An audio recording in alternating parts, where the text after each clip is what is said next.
किया है। ज़ायनिज़्म एक कौमी और सियासी तहरीक है जिसका मकसद यहूदियों को दोबारा फिलिस्तीन में आबाद करना है। रिवायती और पुराना ऑर्थोडॉक्स के मुताबिक अल्लाह ने इनको आप ये अलग मुल्क से मना किया है जब तक ईसा अलैहिस्सलाम नहीं आएगा। लेकिन ज़ायनिज़्म के जो मकासद है वो उस कदीम ऑर्थोडॉक्स के बिल्कुल मुखालिफ हैं। 1967 में थियोडोर हर्ज़ल ने वर्ल्ड ज़ायनिस्ट तंजीम बनाई। उसने फिलिस्तीन में यहूदियों के लिए अलग मुल्क बनाने का ऐलान कर दिया।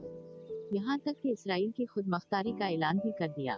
उस वक्त यूरोप में यहूदियों का होना बहुत मुश्किल था, तो थियोडोर हर्ज़ल ने यहूदियों के लिए एक अलग मुल्क का सोचा कि वो वहाँ पर आज़ादी से रह सके, जिसके लिए फिलिस्तीनी सरजमीन का इंतखाब किया और पूरी दुनिया में ये मुल्क लगाए गए कि ज़मीन बगैर लोगों के, उन लोगों के लिए जो बगैर सरजमीन के।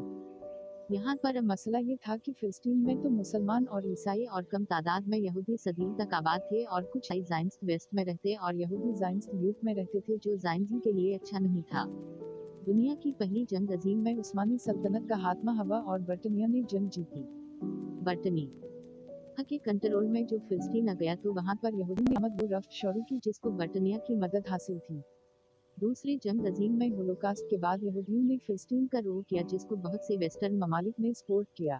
उस तरह इसराइल ने 1948 को आज़ादी का ऐलान किया और इसी दिन अमेरिका के सदर हैरी ट्रूमन ने इसराइल को तस्लीम किया।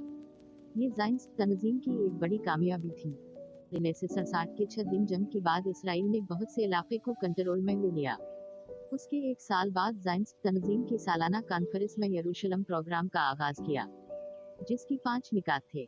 एक ये कि यहूदियों में इत्तेहाद, दूसरा ये कि पूरी दुनिया से यहूदियों का अपनी पुराने सरजमीन पर आकर आबाद होना, तीसरा ये कि इसराइली मुल्क को मजबूत बनाना जिसकी मकसद अमन और इंसाफ, चौथा ये कि यहूदियों का तशख्खुस को बरकरार रखना, और पांचवा यहूदियों की हक़ूक़ की हर जगह हिफाजत करना।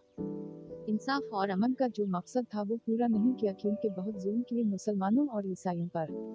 इसराइली फौज मुसलसल गैर कानूनी तौर पर फिलिस्तीनी सरजमीन पर कब्जा कर रही है जिसकी मुखालिफ इंटरनेशनल कम्युनिटी में मजम्मत की है, लेकिन अभी तक उसका मुस्तक़बिल नहीं निकला।